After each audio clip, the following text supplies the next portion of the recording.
for coming. We haven't had this many people in chambers in a lot of years that I remember. So thank you all for coming. Roll call, please.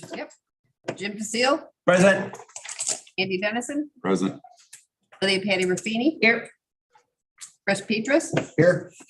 Aileen McNabb Coleman is excused. Bob Shay, Here. Hans Petcher, Here. Mark Strong, Here. Heidi Nightingale, Present. Elaine Daly, Here. Tricia Kerr, Here. Christina Clarko, Here. Michael Video. Here. Brian Madol's excused. David, Here. Okay, could you all stand for the Pledge of Allegiance, please?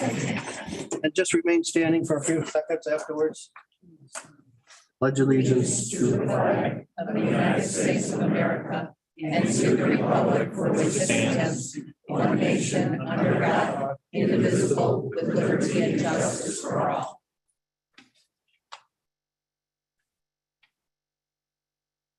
Okay, thank you, everyone. Okay, we're gonna start off. We have a public hearing on two different topics. I will read the number to call in for the public. 315-294-8051, if you wish to speak. It's adopting a local law creating the Cayuga County Purchasing Department. And the second one is adopting a law providing for salary increases for certain elected county officers and officials appointed for a fixed term during their term. So again, let me give you that number, 315-294-8051, and they'll probably be open for an hour.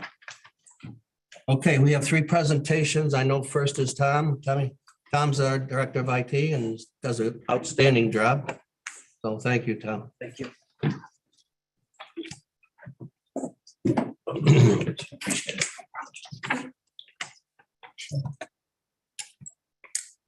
Good evening, everyone.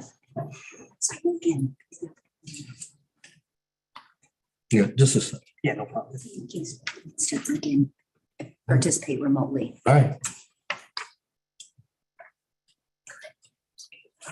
Yeah, Oh, I'll go. go ahead, Tom. Okay. So, good evening. My purpose tonight is to go over the Office of the State Comptroller's audit that was conducted in the IT department over the last year. I just wanted to give our legislators a brief overview and answer any questions or concerns you might have from the findings that were given. So to give just a background and timeline, the county was notified back in April of 22 that the Office of the State Comptroller selected Cayuga County for an audit.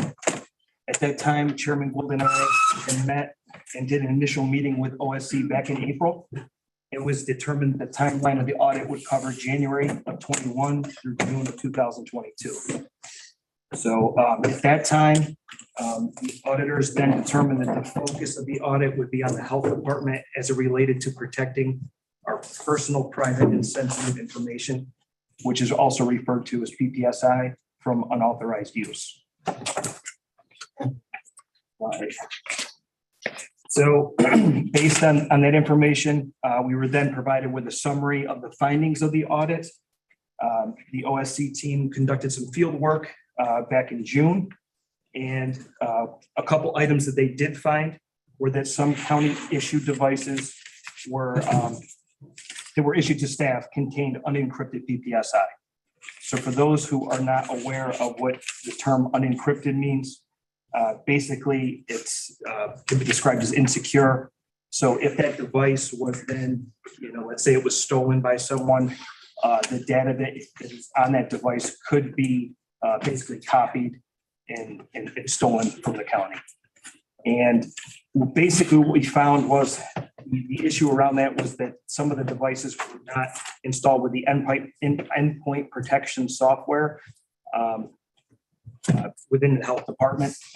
We initially knew about that. The IT department had already purchased that software. It had that acquisition ready to go and deployed. And since that issue has been resolved, but we were actually in the process of rectifying that when the state came out.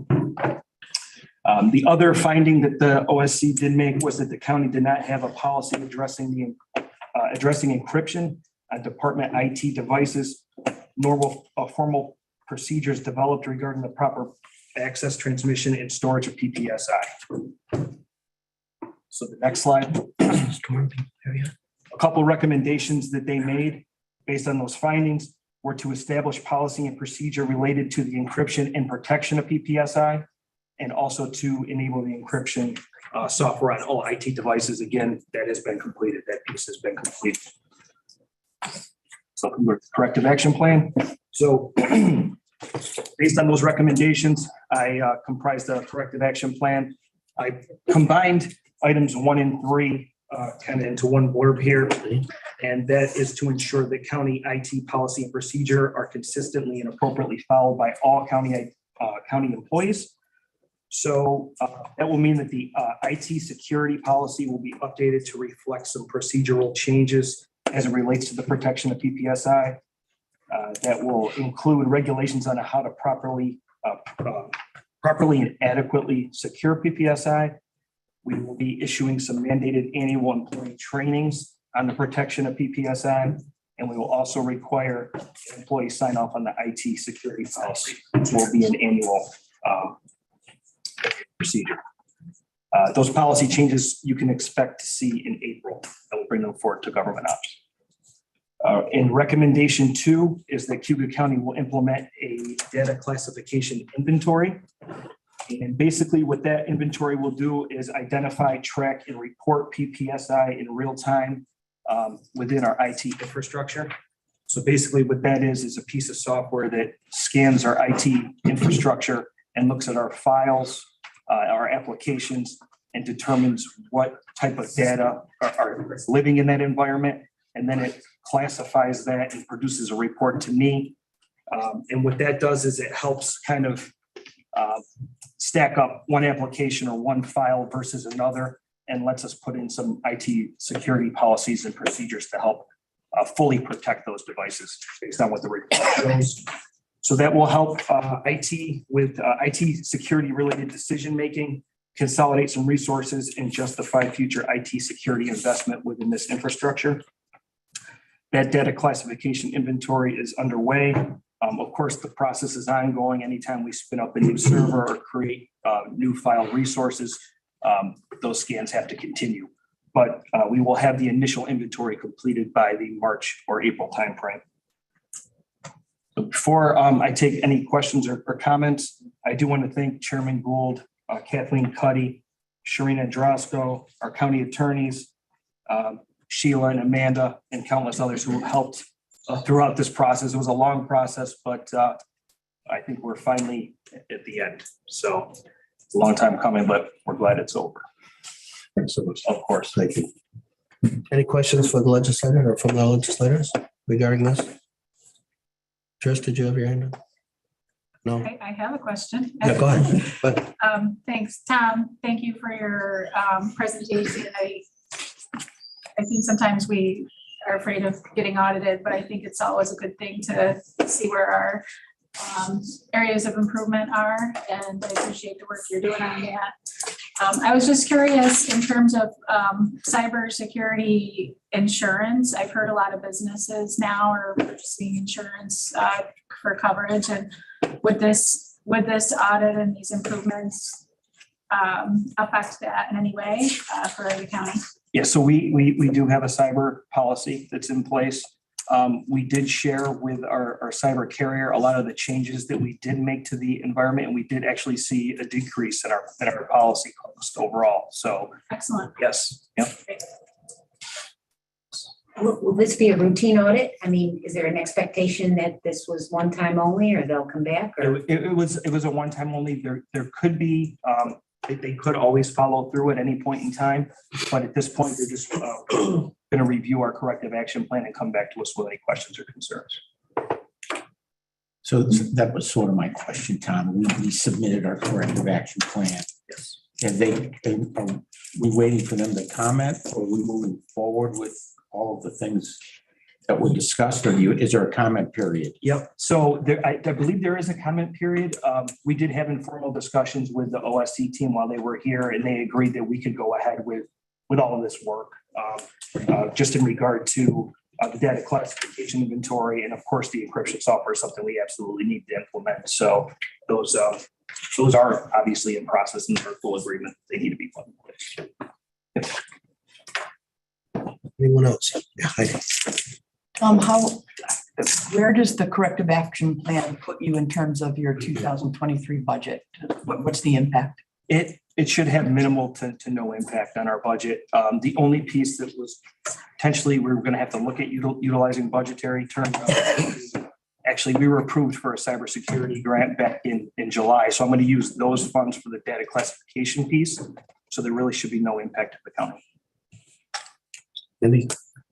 Kind of a two-part question then. So if we found this in the audit, one, do we know for sure that nothing nefarious did happen for this information? And two, we're going to look into all departments that could have this type of information and make sure that we don't have this problem in other places also. Yep. So I can confirm nothing nefarious did happen.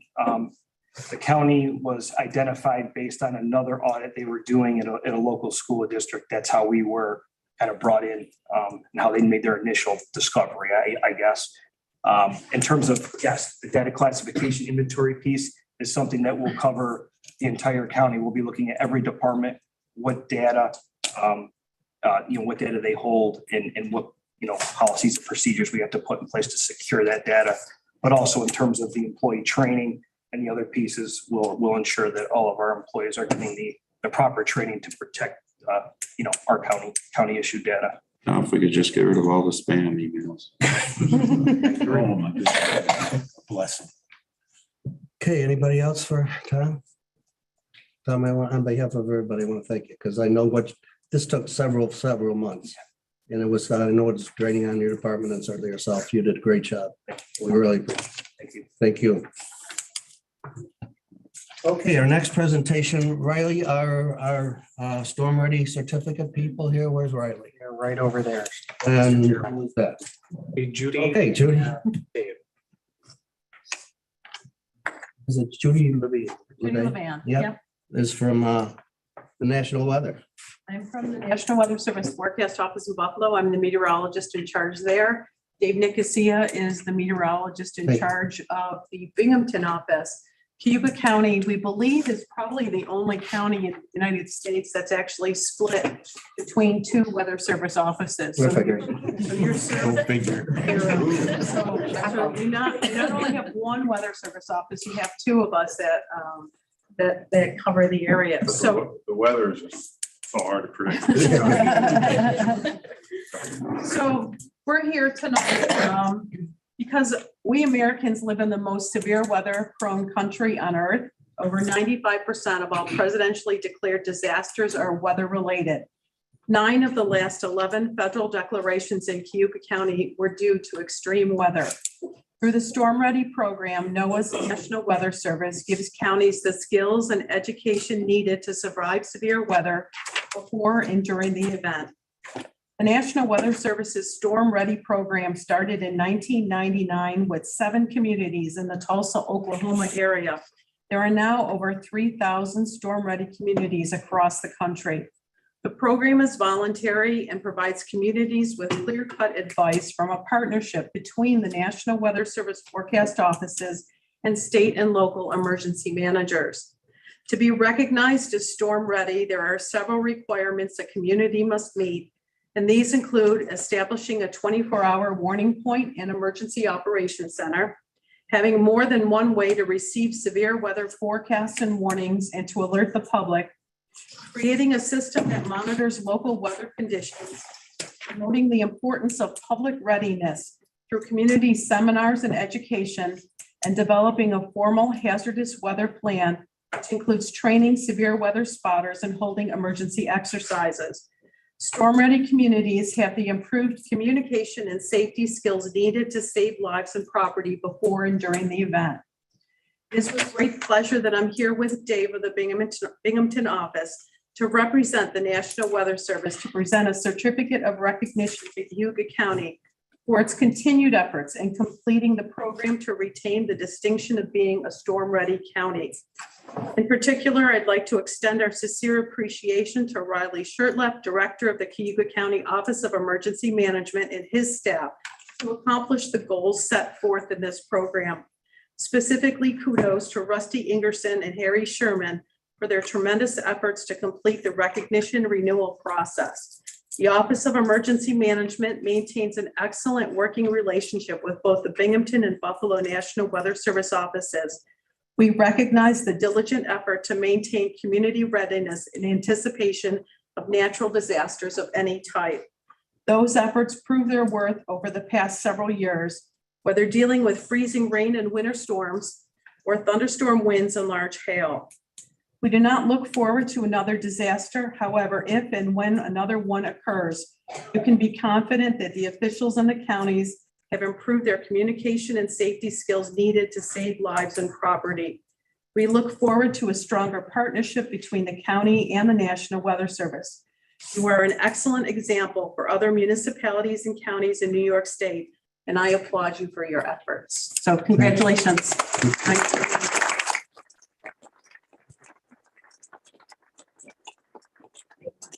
Thank you so much. Just get a picture with you. I'm sure you know Riley's. Take that picture so you can be in it. 13 months now. Just Yeah. Yep. Get in there. Riley there. Absolutely. Take a bunch. Yeah. All right.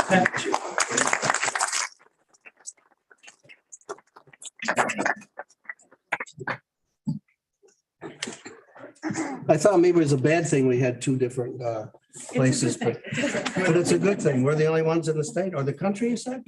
Yeah. I think you're the only ones that. Well, Yeah. can we put that in the paper? We gotta get some recognition.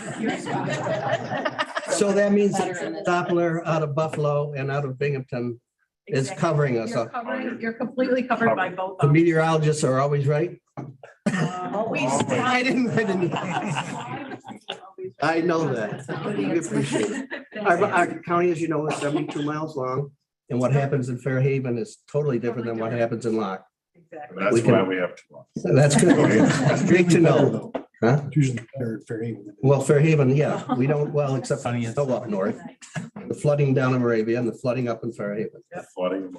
But thank you That's both my both problem. very, very much. I know you traveled here and we really appreciate it. All right, Thank you. Thanks so much. Very much. Okay, next is our city manager. I think everybody knows Jeff. Jeff, did you bring anybody with you? I did. Who you got? So thank you, Chairman Gould and members of the legislature for your time tonight. We'll try to make things brief. With me tonight, we've got Nate Garland from our Corporation Counsel's Office and Christina Selvik, our Director of Capital Projects and Grants, which I think a lot of you either know Christina or have heard of Christina. Do you want to get up and do this PowerPoint that you've? We'll try to be respectful of your time. Obviously, you've got a lot going on tonight. The city and the county have a long-standing relationship, a landlord-tenant relationship with the city court building or the historic post office. And Christina will fill you in on a little bit more of what's going on there. Thanks, Jeff. Thank you very much. Can you hear me out of this one? I think you Okay, might have to all right. talk a little bit louder, but All right. it works. Sounds like you're talking to your kids. I use that mom voice. So good evening, everyone. Thank you, Chairman. Thank you, legislator, for having us this evening. So as Jeff had said, the city and the county have enjoyed a long-lasting relationship in terms of our coexistence with city courts and our post office. Is there a way to progress the slides? Okay, great. Thank you very much. So as you can see, historic post office originally constructed in the late 1800s, used as courthouse and post office by our federal government. Historic limestone and brick building, expanded twice over the years in the late 1900s or early 1900s and the 1930s. By 1980s, our federal post office decided that they were going to surplus the building, and luckily Cayuga County acquired this historic structure and was able to preserve it for future generations. So thank you for that. There was an effort in the early 90s to go throughout the city and start listing these historic buildings. And so this property in particular was listed on the National Historic Register of Historic Places in 1991 and owned still by the county. It currently houses the county family and Supreme Courts, Auburn City Courts, Cook County Board of Elections. And I believe, so Gary's here too. I think I covered most of the uses in the building. So Okay, great. civic division is also there. Okay. Next slide, please. So in here, the city has been leasing space from the county for over 36 years. We are under the jurisdiction of New York State Office of Court Administration, who now at this point is requesting an expansion of city court space in order to better serve the community and the staff that currently are employed there. The city also rents 8 parking spots that's designated for city court along Court Street or Green Street. That's there too. So that's why we're here this evening. Next slide. So at this point, we're here to basically talk about the importance of city court. So city court has jurisdiction over city ordinances, criminal, traffic, and civil cases here within the community. Right now, there is only 1 courtroom for 2 city court judges. And this poses a major problem. They are trying to handle court, providing enough space and meeting the needs of the community. So New York State Office of Court Administration, for almost a decade now, has been asking the city to expand city court. And we've looked at various options over the years. We looked at options in 2014 in partnership with the county. And again, over the last couple of years, and based upon their needs for a second courtroom, additional chambers, record storage space, we'd like to continue our partnership with the county if we could and expand in the current post office building. So our lease agreement began in the 1980s. Again, we've been with you for 36 years. We formalized that agreement in 2008, and now the agreement has since expired as of 2019, and we are in need of renewing that agreement with your offices. Next slide, please. So back in 2010, OCA had actually provided the city with a sample build out of what they're looking for space. So at the top of the screen is actually the current courtroom and chambers and record storage. And then to the bottom is the space that OCA is recommending that the city acquire for additional lease space. So as you can see, there's additional courtroom space, chambers, and record storage, and meeting space for the staff there that serve city courts. So the 23, 24 build out that we're hoping to do probably will look very similar to this. So this would be reuse of your former WIC space on the first floor in the post office building. Next slide. So at this point, so I have our Corporation Counsel, Nate Garland. He's hoping to work with your staff on revising a interim lease agreement to extend our use of city courts as it is now, and then work out an agreement where the city then would start an RFP for design services for the additional court space on the first floor. Because the city does not own the building, we're not allowed to issue a capital bond for improvements. So we would need county partnership in order to actually do the construction project. So we would provide the design plans, and through Gary's office, we'd have to bid out the plans and manage the construction project. City would then provide the inspection services. And then at the end, we would revisit the lease agreement and come to terms on a revised payment for the future of the project. Next slide. And that's where we're at this evening. So yes. Thank you very much for your presentation. You have a large space, it looks like, for maintaining records. Yes. Are you going to participate in a digitizing program with records management in Cayuga County? It's all territorial in this respect. We have the county, we have the city, but the records are, they're neither the cities nor the counties.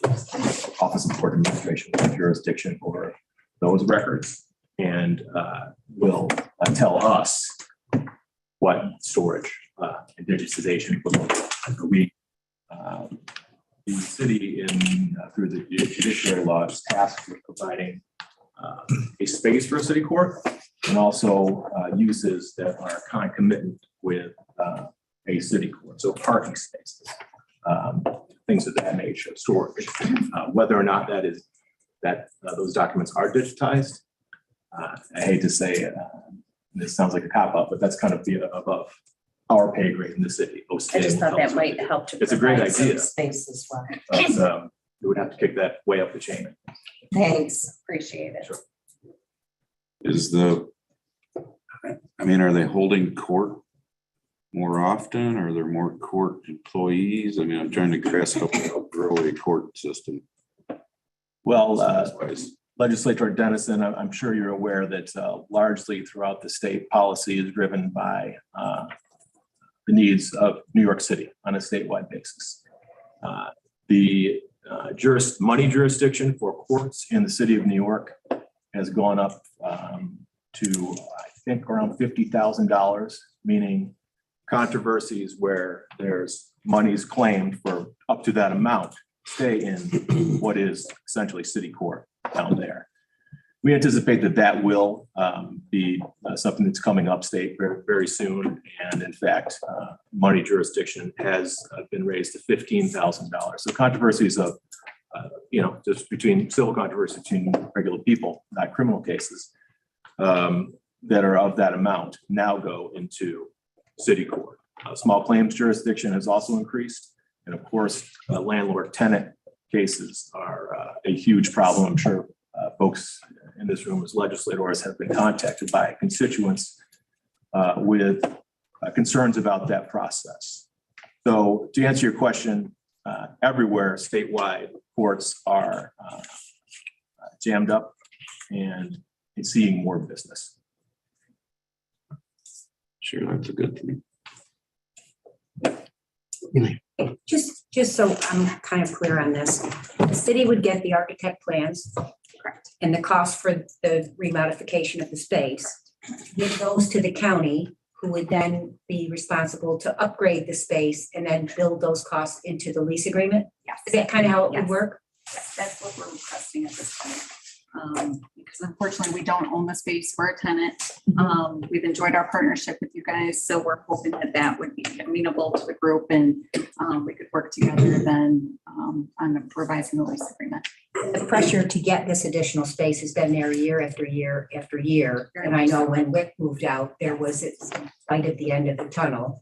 And there was some concern that maybe we'd relocate courts in the fire department. I mean, so there's all sorts of rumors going around, but you definitely want to move forward with renovating that space and having it be the second court. Yes, we've worked with OCA over the last couple of years. We toured the facility a year ago, right, Gary, I think, together with OCA, and they approved the space and the expansion into the former WIC space because that's just the location that we're set up for downtown, security wise, et cetera. So they felt that that would be the best location to continue serving the community. So because we own the building, Gary, I'm sure you can answer this. We're responsible for the bond. And the architectural plans and the build out will allow us to move forward with that bond. Correct? Yes, that's correct. Okay. At least from a city statutory ways, I'm not exactly sure how everything works with county bonding, but it's very similar municipal city law. And That'll have to be worked out by the attorneys naturally, but. That's for a future meeting. This is just informational. Jim, did you have your hand up? I did. Did I cut you off, Trish? so do we have an estimated cost? no, At all? we haven't started discussing yet. We wanted to make sure that the county was still able to renting the space to the city, and then we can move ahead with revised lease agreement and then procuring architectural services. Before they can move ahead paying an architect, they needed to know that we were going to approve this. Well, and part of that would be kind of having an idea what the budget is in the bond and working out the legal aspect of how long that next agreement's going to be. 5 years, 12 years. I think that's what we're talking about, right? Probably. Is all balled up in what the final lease agreement is. Okay. We haven't gotten that far yet, but generally, I've been speaking with Mr. Westfall about this. Our conversations are, although they've been kind of broad strokes, have Understood. centered around the fact that any expenditures would more or less be recaptured by the lease. And we've suggested that after a year, when I don't know if legislator, if you were on for the Falcon Park deal with the college and the city, but that was an instance where the city and the college worked together to put some capital towards redesigning Falcon Park so that it's a multi-use facility. That was started and built out with the idea that a year in the future, there would be a look back to make sure that all parties essentially were whole. And that's something that Mr. Westfall and I have discussed doing this.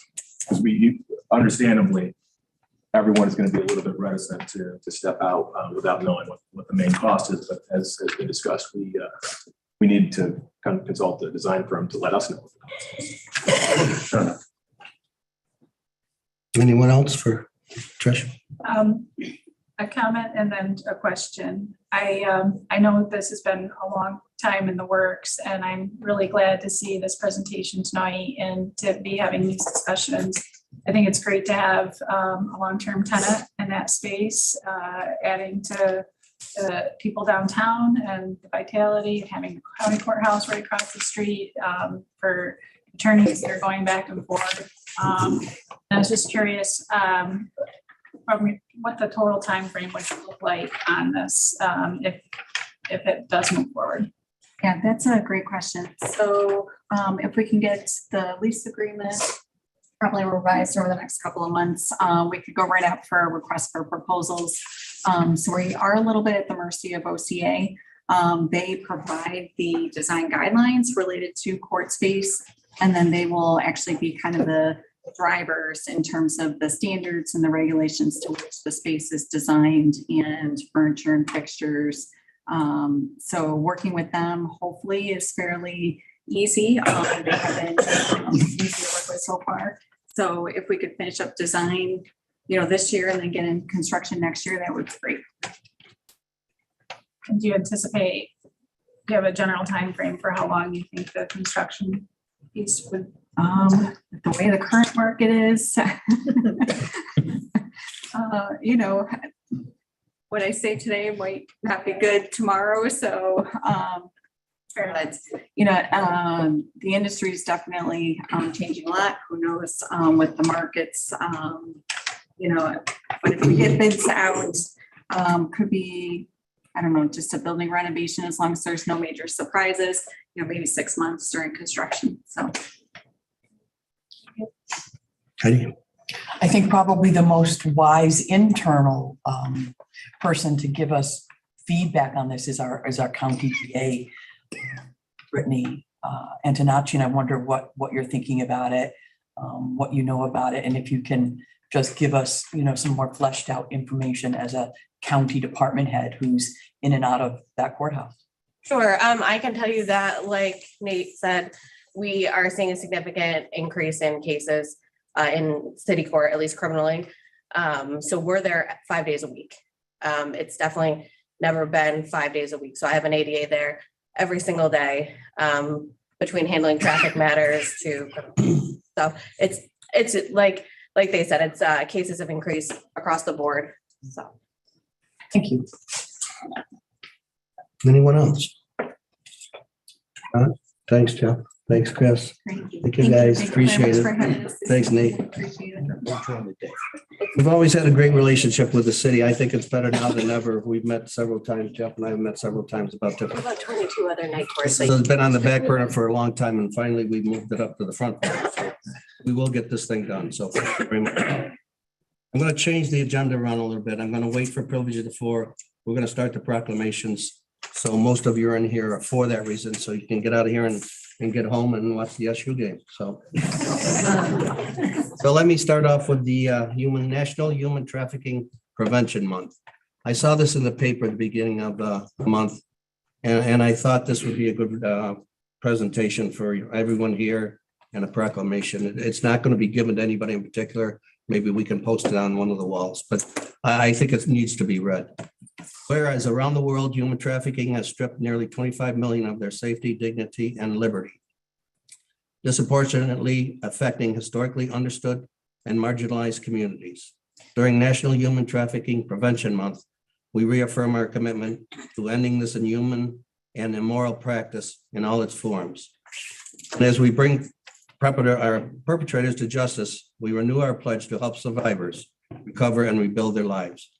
And whereas that is why last year, the President's administration released a national action plan to combat human trafficking, which helps to prevent trafficking, prosecute predators, and protect survivors. That's the biggest thing for me, is protect survivors. Consistent with the strategy, agency across the federal government are working to combat human trafficking, conduct research to better address its root causes, and strengthen survivors' access to services, including affordable housing and trauma-informed care.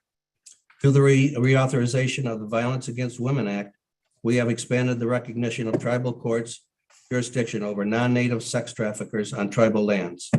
And we have created a new unit within the Bureau of Indian Affairs that can help investigate human trafficking as an underlying cause of missing and murdered American Indians and Alaskan natives. And whereas human trafficking is a challenge that transcends borders, so the Department of the State and the United States Agency for International Development have partnered with allies across the globe to detect human trafficking, connect victims with support services, and strengthen accountability. In 2021, President Biden signed into law the Bipartisan Forced Labor Prevention Act to prevent goods made with forced labor in Xinjiang region of People's Republic of China from being imported to the United States. Throughout all this work, we are listening to and highlighting the voices of survivors, particularly members of racial and ethnic minorities, women and girls, the LGBT community, migrants, and other disproportionate affected groups. And we will continue to ensure that survivors are treated with dignity and respect. Whereas we all have an important role to play in preventing human trafficking and protecting victims.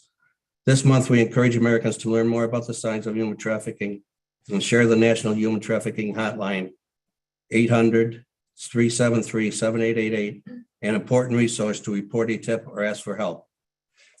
Together, we can combat human trafficking and its cruel consequences, creating a safer, freer, and more just world for everyone. Now therefore it be resolved that I, Dave Gould, Chair of the Cayuga County Legislature, and my fellow legislators to proclaim January 2023 as National Human Trafficking Prevention Month in Cayuga County. So thank you. It's very important. Okay, we'll move on to the second presentation, which is the National Law Enforcement Appreciation Day, which was January 9th. Can I have the DA, 911, Brittany D, the Sheriff, Brian, and is Jay here from probation? Could you all come up, please? All right, as they're coming up, National Law Enforcement Appreciation Day, January 9th, 2023. Whereas National Law Enforcement Day was created by multiple organizations in 2015 to express their gratitude for officers in the United States. In support of their service, citizens are encouraged to do their part in thanking law enforcement officers on this day. And whereas one of the main organizations to take the lead in this is COPS, Concerns of Police Survivors. According to them, law enforcement officers need to be shown that the difficult career path that they have chosen is recognized by the people who they protect and uphold the law for.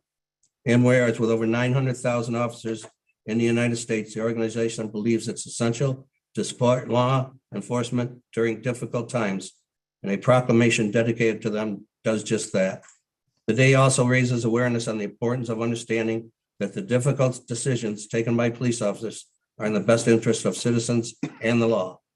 And whereas it is important that all citizens know and understand the duties, responsibilities, hazards, and sacrifices of their officers, and the members of our law enforcement recognize that their duty to serve the people by safeguarding life and property, by protecting them against violence and disorder, and by protecting the innocent against deception and the weak against oppression. Whereas the tradition on National Law Enforcement Appreciation Day is to express gratitude to your local law enforcement. People wear blue clothing in solidarity with police officers. Now therefore it be resolved that I, Dave Gould, Chair of the Cayuga County Legislature, and fellow legislators, do proclaim January 9th, 2023 as National Law Enforcement Appreciation Day in Cayuga County.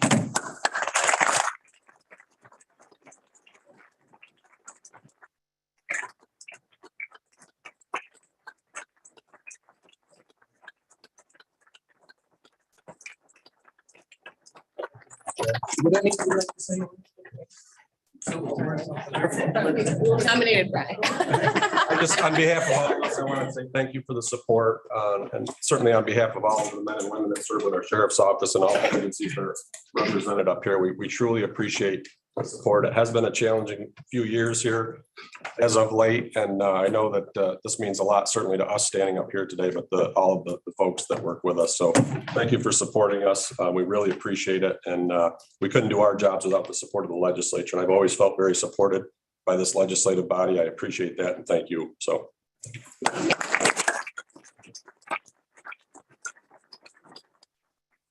Couldn't have asked for 4 better leaders than right there, that's for sure. I think most of you know I was a cop for 50 years, so it's my heart saying that, so. All right, the next one, National Parent Leadership Month. This is Cara here somewhere? I know she's here. Cara, could you come up front, please? Cara sent me an email probably a couple of months ago asking to be recognized for this day and this month, and I think it's a great thing. Again, National Parent Leadership Month, February 2023. Whereas a partnership is a crucial and effective way to help families identify and build upon their strengths for themselves and their families and prevent child abuse and neglect. And whereas authentic parent partnership occurs when parents have the opportunity to partner with others and present a parent perspective and lens to inform policies and programs that support the growth of protective factors leading to strong families and communities. And whereas the Children's Trust Fund Alliance, as a national prevention organization, supports, encourages, and acknowledges partnership between parents and the community stakeholders, leaders, and policymakers as critical to developing strong communities nationwide. And whereas parent partnership can help with building strength-based communities that thrive on based protective factors. And whereas parent partnership is successfully achieved when parents are partners in the planning, implementation, oversight, and evaluation of policies, practice, and programs that affect families and communities by receiving support and training and have multiple opportunities to share their experience. And whereas parents each year are partnering with others, so together they can build stronger, safer communities where children can thrive. And whereas parents can have a powerful impact by sharing their lived experience, and they will continue to have a positive impact on the lives of families across our nation and the world. And whereas National Parent Leadership Month is an opportunity to recognize, honor, and celebrate those parents. They have a vital role in their local community, state, and nation, and across the world. Now therefore be resolved that I, Dave Gould, Chair of the Cayuga County Legislature, and fellow legislators do proclaim February 2023 as National Parent Leadership Month in Cayuga County.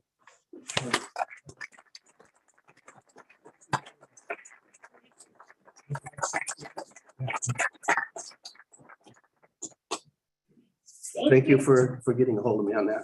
Absolutely. Very Thank important. you Thank so much, Chairman and Legislator, for this evening. I can't thank you enough.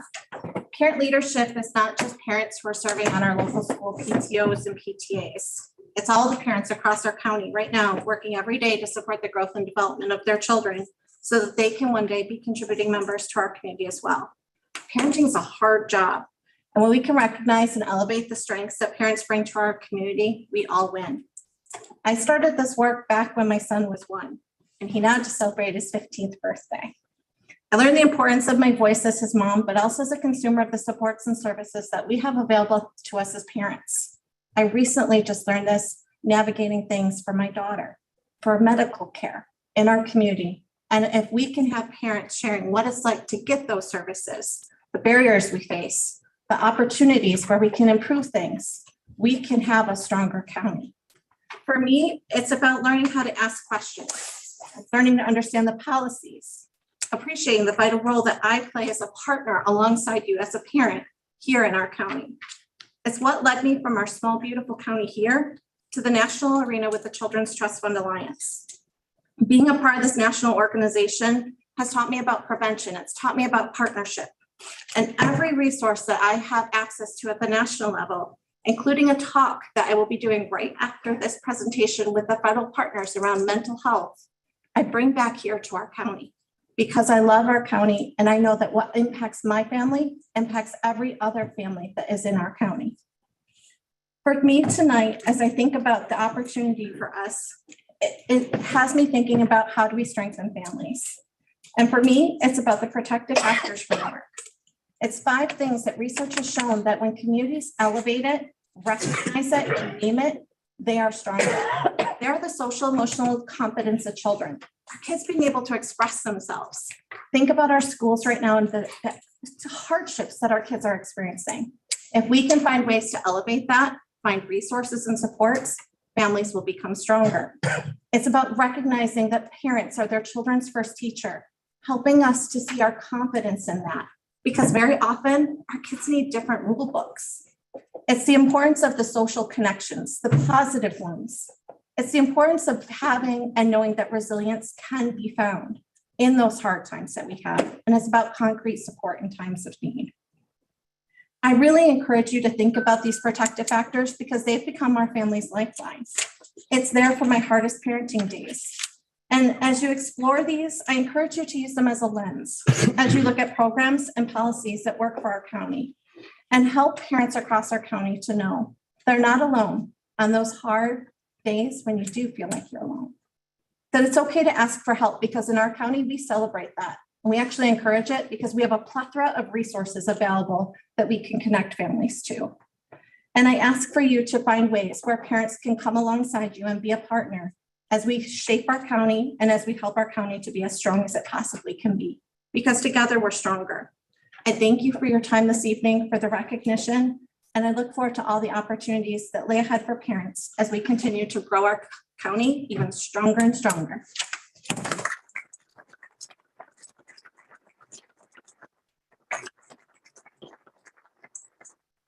Thank you so much, Cara. That was heartwarming. We really appreciate it, and especially nowadays, well, the way this world is, we need parenting more than ever, I feel. Okay, we have one more proclamation, but before I get to it, I got to announce the public hearing again. Anyone that would like to call in 315-294-8051 if you wish to speak about the public hearing. It'll be open probably 15 or 20 more minutes. Okay, and we'll get to the last proclamation. I think that's why 90% of you are here. And when we get this done, don't feel like you've got to sit around, please. I've sat in this chambers a lot of times when I could have been out of here. So don't feel like you're obligated to stay here, okay? I say that every time we do a proclamation. This is a proclamation, Ward W. O'Hara Agriculture and Country Living Museum, January 24th, 2023. Whereas in our democratic society, it is an important civic responsibility of any governmental body to recognize, support, and value any institution that preserves the rich culture, heritage, and artifacts of previous generations. And whereas it is also the responsibility of said governments to help educate the youth and adults of the community on the values and customs of previous generations, providing an environment where the rich culture of previous generations is taught and nourished. And whereas agriculture and tourism are the 2 leading industries of the county, and the Agriculture and County Living Museum support and foster both. And whereas the Cayuga County Legislature in 1976 founded the Cayuga County Agricultural Museum at Emerson Park and has faithfully supported all its endeavors. The museum has become one of the most foremost tourist attractions in the county, drawing more than 30,000 visitors a year. Whereas a total of $759,108.92.07 in contributions to enhance the museum facility has been donated over the last 15 years. And whereas the museum, through the efforts of its staff, volunteers, the O'Hara family, and many patrons, has provided a facility that preserves and protects artifacts, implements, and antiques on display for visitors. Now therefore it be resolved, the Cayuga County Legislature encourages all citizens of Cayuga County to visit the Ward W. O'Hara Agriculture and Living Museum and to experience both the educational and recreational features this county facility has to offer. and therefore it be resolved that I, Dave Gould, Chair of the Cayuga County Legislature, and fellow legislators do hereby recognize the importance and value contribution of the Ward W. O'Hara Agriculture and County Living Museum provides to Cayuga County, both as a facility to preserve and pass on the rich agricultural and rural life history of the county, and as a vehicle to attract thousands of the tourists to the area each year. And therefore it be resolved, the Cayuga County Legislature would like to recognize and thank the museum director, the staff, the volunteers, and the O'Hara family for their dedication in making the museum the exemplary facility it has become. Tim, come on up, buddy.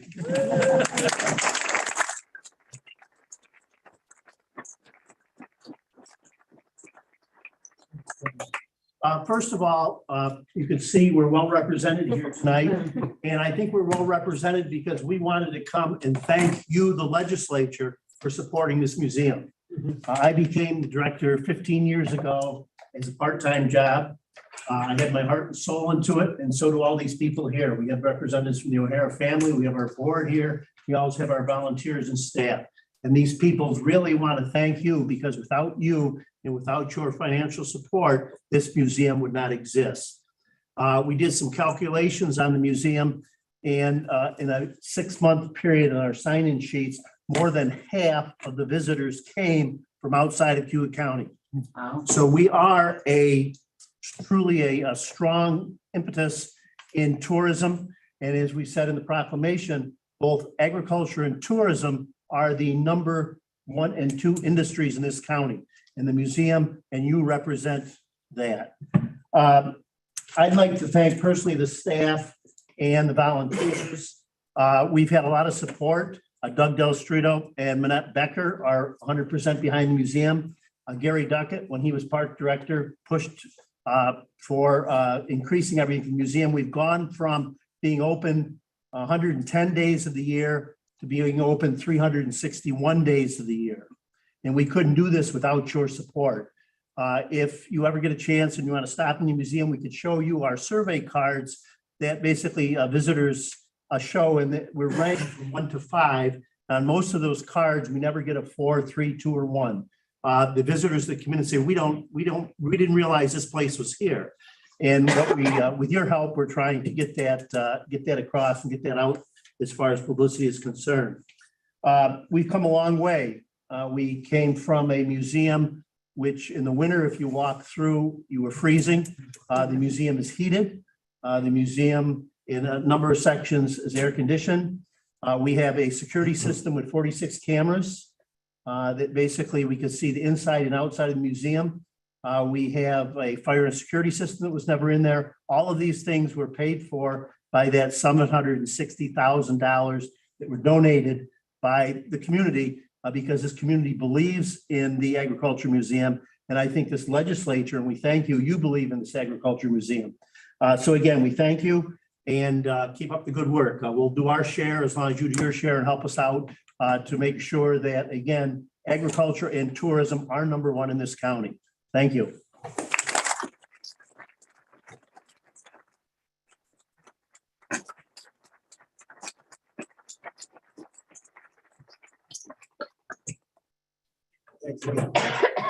With the O'Hara family and certainly with Tim, I've known him all my life, and it is an outstanding place. When I went through the leadership Cayuga, we had a lot of doings out there, and it's just a great place for people. I'll bet a lot of people in this county have never even seen it. I know they haven't. So please visit it, and the public that's listening, please visit. Thank you all for volunteering and helping out. And again, feel free to go now. Thanks again, Timmy. Thank you, everyone. Thank you.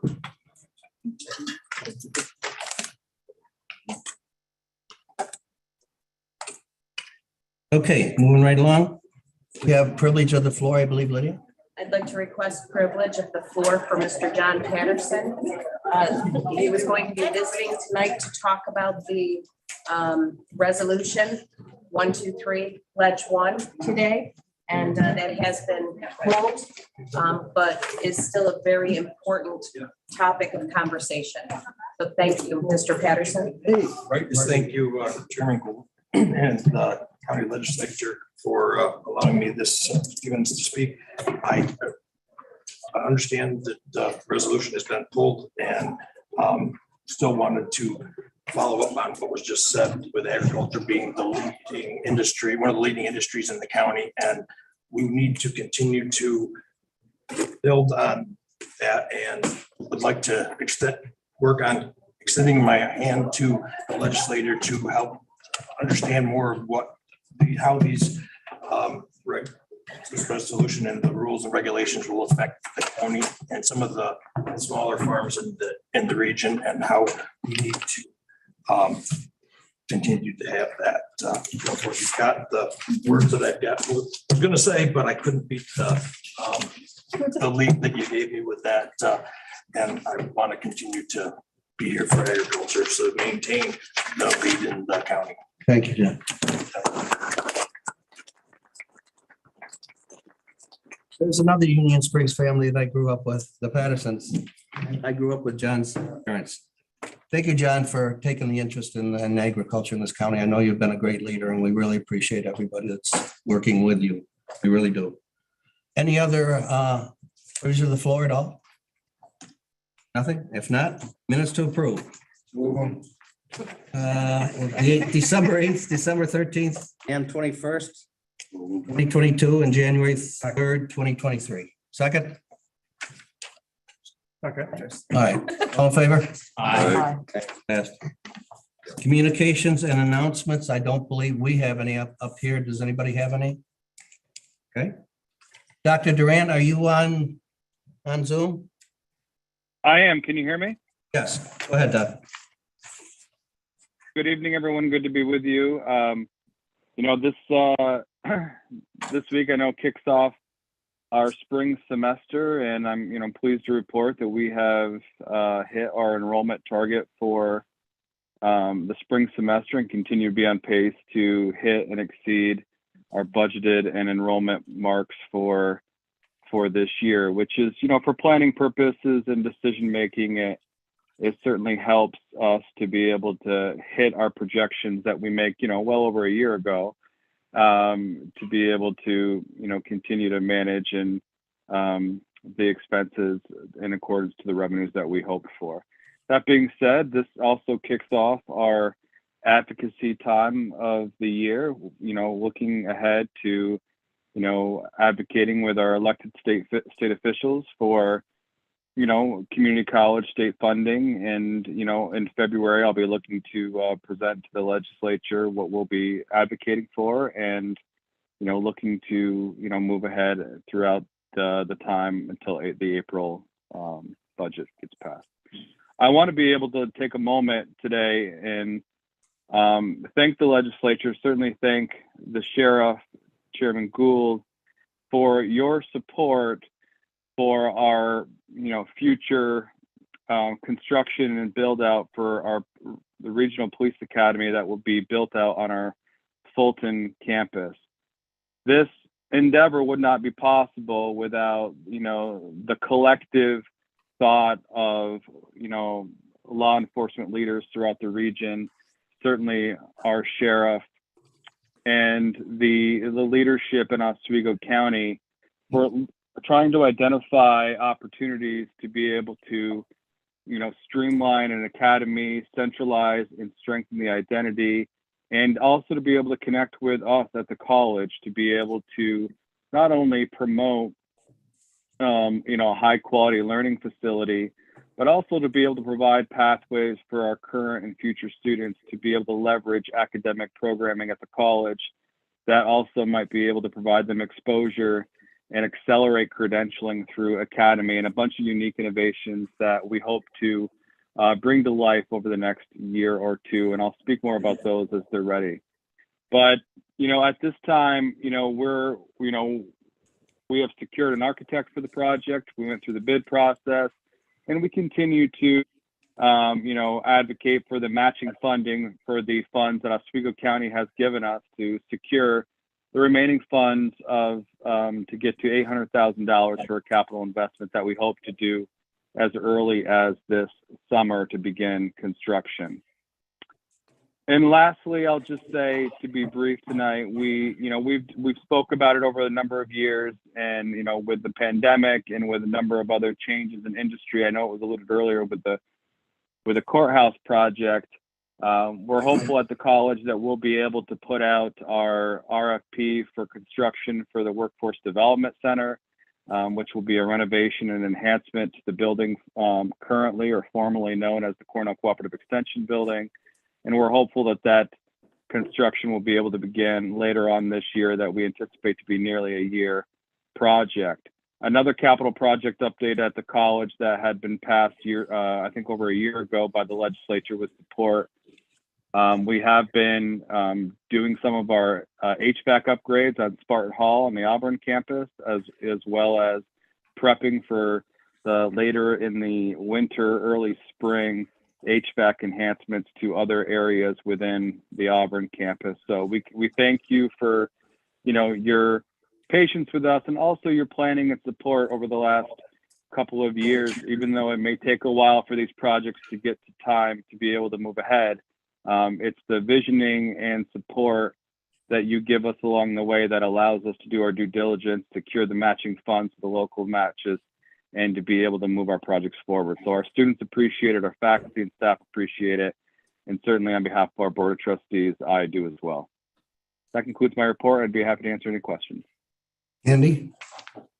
Yeah, I just got one question. You said you hit your enrollment projection or target, or however you put it. How does that compare to like the last 4 or 5 years enrollment? Well, Cayuga Community College continues to be in decline in enrollment, as do most others community colleges across the state and really across the nation.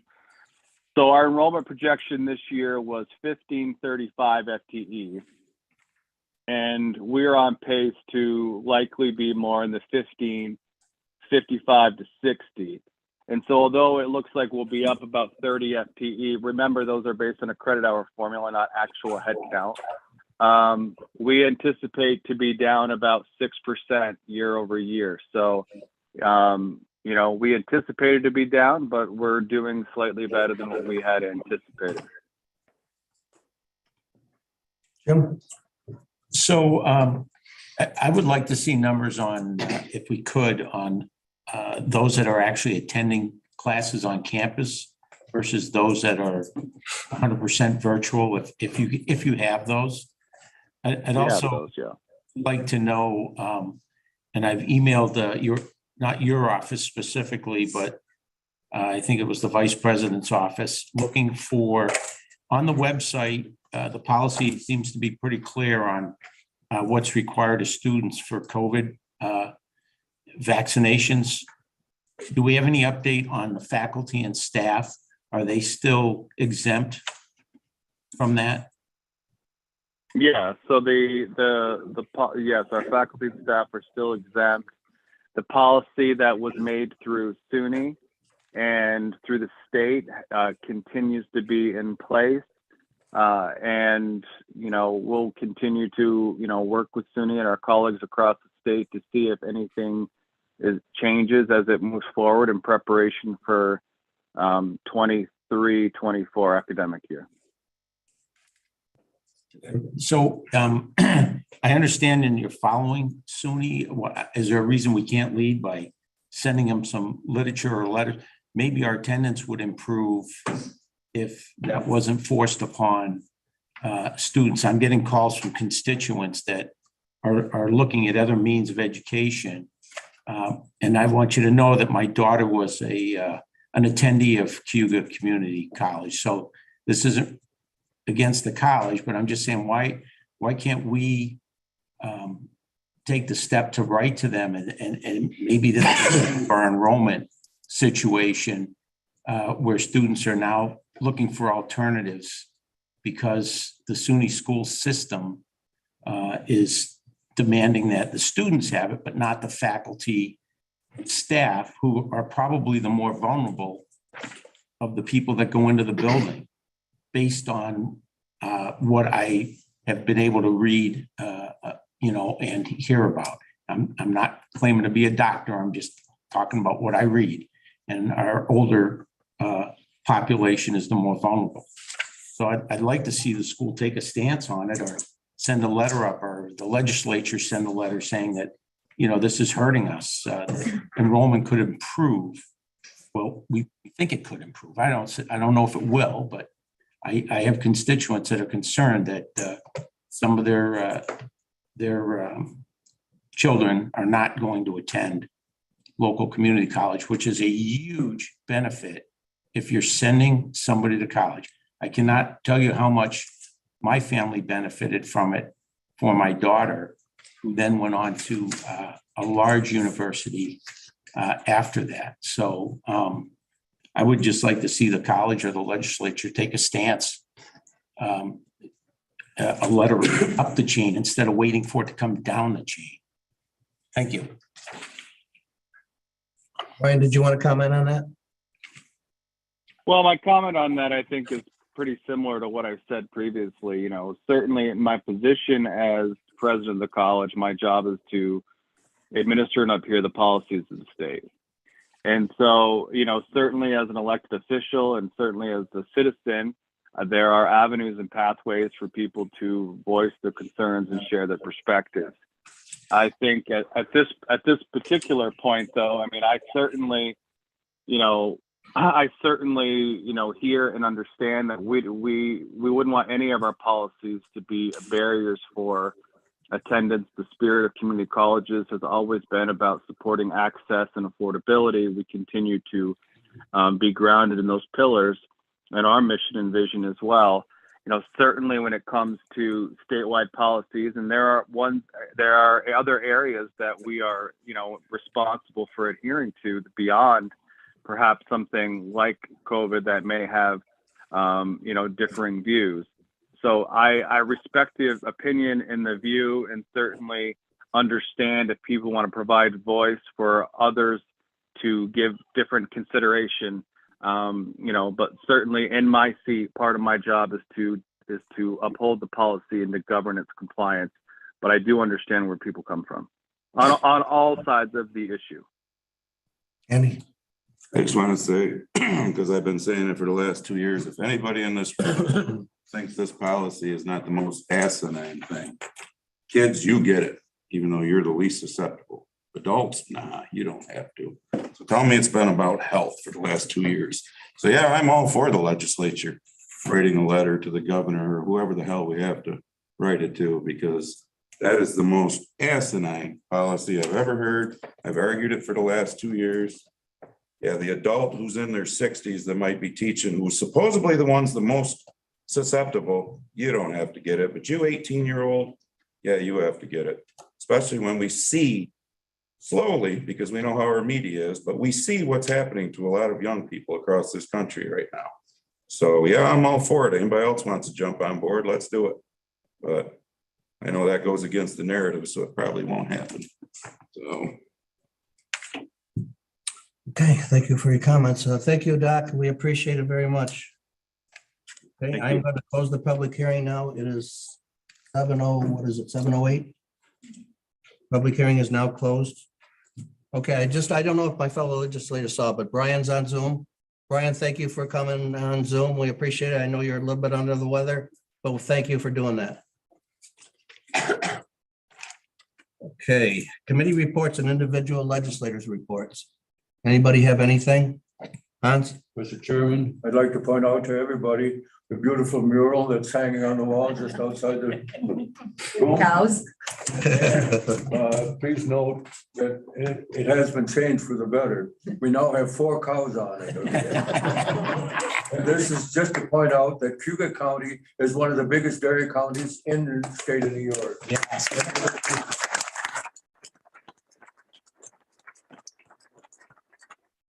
I want to thank Chairman Gould and in particular the young artist Hannah Flowers, who did the fine job, a really fine job. Thank you all. Thank you. Is the younger sister of Sarah, who is my secretary, and the daughter of Grace, who just filled our financial place. So it's a family thing. And at one point, not too long ago, I don't know if it still is, Cayuga County was actually in the top 50 counties in the United States for dairy. Really? No, that I didn't know either. Should have been Thank you. 7 cows then. We'll get more on that. Okay, moving along. I have a lot here, but I'm certainly going to cut it down because it has been long enough. It's my monthly report. I just want to update everybody on the county office building project. The bids are in, they are due 2 days from now. They've been in probably for a month or 5 weeks.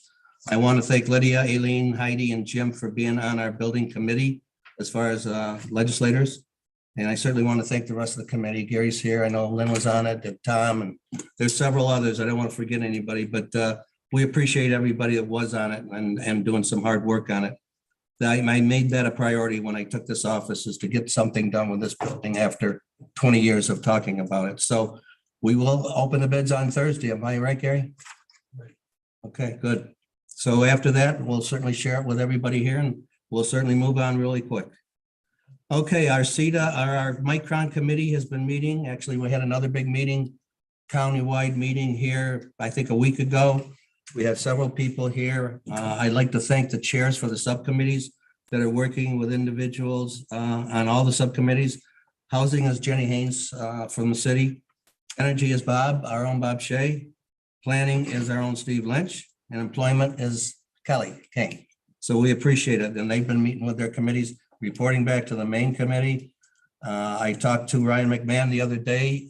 Ryan filled me in with a lot of information. So we certainly are working hand in hand with Onondaga County to bring everything we can to this county as soon as possible. So please know we're on top of it. The Fire Academy, Riley, you still here?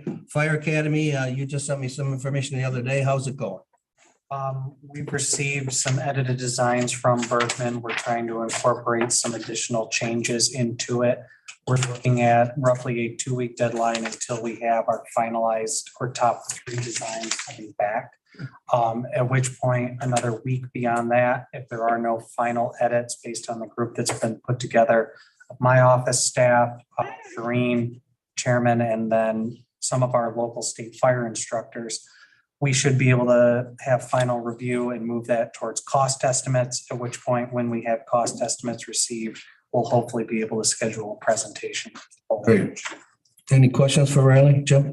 Is when you get those final 3 designs or honing down, is there something that you can send us? And I'd like to share with the chiefs up in my district. Sure. At least what's going on, and that there is activity on it. I've talked to them about it. We updated that at the fire advisory board last night, and so that can be disseminated back out to chiefs, and then that should be being disseminated at the local battalion meetings as well, just for progress updates as they move forward. All right, I'd like to get in that loop though, so if you can give me that information, I'll contact them to see if they have gotten it yet or not, receive the information. Just to make sure, just to close the loop. Sure. Thank you, I appreciate it. Any other legislators for Riley? Thank you for working on that, Riley. I know you've just been here about 13 months now and you've done a lot and we appreciate it. That's another project I hope we get done within the next several months and at least sign a contract. Okay, just proceeding, Lynn, I know Lynn's probably not in here, but I know she's on Zoom. I want to thank her very much for filling in for the finance director for the period of time that we did not have one. She did a tremendous job. She was between the 6th floor and all the other floors working with finance, and we really appreciate that. I want to thank Shireen and Sarah and Dan Walsh for all the effort they've done for collecting food, for our food items for the food pantry during the holidays. They did an outstanding job. I can't remember how many pounds that I think it was 800 pounds that comes to my mind. They did an outstanding job collecting that for our local food pantry, and that it took a lot of work and I really appreciate it. Let me see. All right, I just moved. I'm going to cut it all out. And just one last thing. Thank you all again. I always thank the employees of this county and certainly the department heads. And I will do that as long as I sit here because those are the people that work this county and make this county run. And we've got such great employees and such great department heads. I want to thank my fellow legislators for helping me with everything that's going on with all the projects and everything. I want to thank all of you. So thank you very much. Okay, moving right along. You can see the boards and everything else on the bottom of the first page. There's no resolution or vote on it. That's just an informational board meeting, our board terms and everything that are filling in for the terms that are not expired yet. Okay, there's one on the second page too, just anybody wanted to look at them. Okay, moving right along. Let's do our resolutions. Hans, Ways and Means, please. Mr. Chairman, Ways and Means has three resolutions. They've been through the committee and have been approved, and I move to adoption. Second. Any discussion on any of them? If not, all in favor? Aye. Any opposed? Thank you, Hans. Health and Human Services, Elaine, you only got a few here. Yes, Health and Human Services had 28 resolutions this month. As I said, a number of them are contract renewals that were included in the Department's of Social Services budget. There was some filling of budgeted vacancies. There was one position change and actually two position changes, and they have gone through both committees. I offer them up as a bundle, HH1 through HH28, unless anyone would like any of them singled out. Move it. Second, Basile. Any discussion? All in favor? Aye. Any opposed? Thank you, Pat. Thank you, Elaine. Chris, Government Ops? Thank you, Mr. Chair. Government Operations had a whopping one resolution that went through both committees, and I would offer that at this time, no bundle required. Okay, I have a motion for GO1. Oh, geo. Second? Can we second it? I'll second. Any discussion? If not, all in favor? Aye. Any opposed? Thanks, Chris. Bob, planning? Mr. Chairman, Planning and Economic Development had two resolutions, been through committee and approved. I would entertain a motion to. Can I get a motion for PL1 and PL2? Second. Any discussion? Not all in favor? Aye. Any opposed? Thank you, passed. Thanks, Bob. Public Works, Andy? Public Works had 15, but PW 8 was moved. That was one you just did in planning. Mhm. We have 1 through 7 and 9 through 15. They've been through both committees and passed, so I'll offer them as a bundle unless somebody wants one separated. Move it, Basile. Second, Shay. Any discussion? If not, all in favor? Aye. Any opposed? Thank you, Andy. Judicial and Public Safety, Mark. Thank you, Mr. Chairman. Judicial and Public Safety has 7 resolutions tonight. JP 1 through JP 6 was passed through both committees. JP 7 was introduced and amended at Ways and Means and passed at that committee. I would like to put them up as a bundle unless somebody would like one separated. Move it, Shay. Second, Basile. Any discussion? If not, all in favor? Aye. Anyone opposed? Thank you, Mr. Take Chair. it, pass. Thanks, Mark. Okay, Ledge has Ledge 1 has been pulled. I think everybody knows that. Ledge 2, adopting a local law creating the Cayuga County Purchasing Department. Motion? Move it. Second? Nightingale, second. Any discussion? If not, all in favor? Aye. Any opposed? Thank you, passed. Ledge 3, adopting a local law providing for salary increases for certain elected county officers and officials appointed for a fixed term during their term. Move it, Clark. Second? One on our desks. Yes, I believe it is. Yeah. Yes. Yep, it's both the local laws. Yeah. Any discussion at all on Ledge 3? I don't think Mr. Chair. you need a second. Oh, I thought we had a second. No. Second, somebody? Second. Any discussion? If not, all in favor? Any opposed? Opposed. Andy's opposed. Get that? Yep. Okay. Ledge 4. Resolution calling for study on reform of New York civil service system to support local government employee recruitment. This is very important. I think we need to have the state change their policies. We can certainly fill our civil service system with people and have tests more often. So, second? Second. Any discussion? Not all in favor? Aye. Any opposed? Thank you, passed. Ledge 5, authorizing appointments to the various boards and agencies. Move it, Mark. Second, any discussion? Did you send that out today? It was with the original packet, but want to see them all? It was with the original ledge packet. Yeah. You can just give it to me. I don't need to slow this down. I just didn't see it. I can show it right. It was included in the original.